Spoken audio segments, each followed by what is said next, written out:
আমি আপনাদের কাছে একটা সুন্দর একটা জিনিস দেখাবো। সেটা হইলো যে এই রোডটা, এটা হচ্ছে আলাবামা। এই যে আলাবামা, একটু জুম করে দেখাই। এটা আলাবামা রোড। আলাবামা রোডে আমি বৃষ্টির মধ্যে হাঁটতেছি, ছাতা হাতে বৃষ্টিতে হাঁটতেছি। তো দেখেন, কোনো ভিড়টির কোনো কিছু নাই, কোনো মানুষজন নাই। তারপর একটা জিনিস দেখানোর জন্য আমি ভিডিওটা করতেছি। সেটা হইলো যে এইখানে এই যে দেখেন সাইকেল গুলা আছে, ঠিক আছে? কতগুলা সাইকেল এইখানে। সাইকেল পার্কিং এর জন্য আরো দুইটা জায়গা আছে। এগুলো হচ্ছে সরকার থেকে দেওয়া।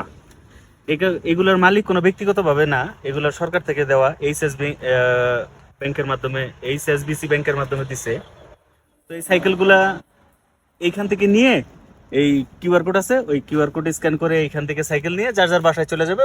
অনেকের বাসার সামনে এগুলার পার্কিং করার জন্য থাকে, এই পার্কিং স্পেস থাকে এরকম। তো ওইখানে যে লাগাই দিবে, বাস হয়ে গেল। কিন্তু আমি যেটা বলতে চাচ্ছি সেটা হলো যে এরকম একটা জনশূন্য এলাকায় কোনো মানুষজন নাই। দেখেন, একটা মানুষজন নাই, কোনো কিচ্ছু নাই। এই যে রাস্তার পাশে তেমন যে মানে খুব ভিআইপি এলাকা এটা, সেটাও কিন্তু না। আলাবামা রোড একেবারে নিরিবিলি এলাকা, কোনো মানুষজন নাই। তারপরেও এই সাইকেলগুলো, এতগুলা সাইকেল এখানে সবাই পার করে রাখছে। এইখানে রাত দিন 24 ঘন্টায় এগুলো থাকে। এইখান থেকে আপনি যে কোনো টাইমে যদি আসেন, এখান থেকে যে কোনো টাইমে আপনি সাইকেলগুলো নিয়ে যেতে পারবেন। নিয়ে আপনি চালাইয়া বাসায় যেতে পারবেন। আর বাসার সামনে যে ওইখানে রেখে দিলে ওই হয়ে গেল, আর কোনো ঝামেলা নাই। কিন্তু আমি যেটা বলতে চাচ্ছি সেটা হলো যে এইরকম একটা ব্যবস্থা যদি বাংলাদেশে থাকতো, বাংলাদেশ থেকে সাইকেল কবে উধাও হয়ে যাইতো। সাইকেল তো থাকতোই না, সাইকেলের চাক্কাও থাকতো না, মানে কোনো কিচ্ছু থাকতো না এইখানে। এতগুলা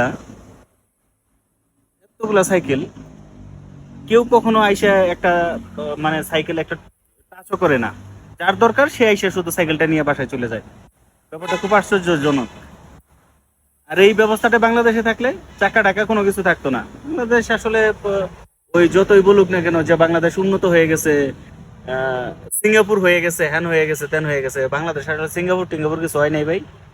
বাংলাদেশ এখনো চোরের দেশই আছে, এখনো চোরই আছে।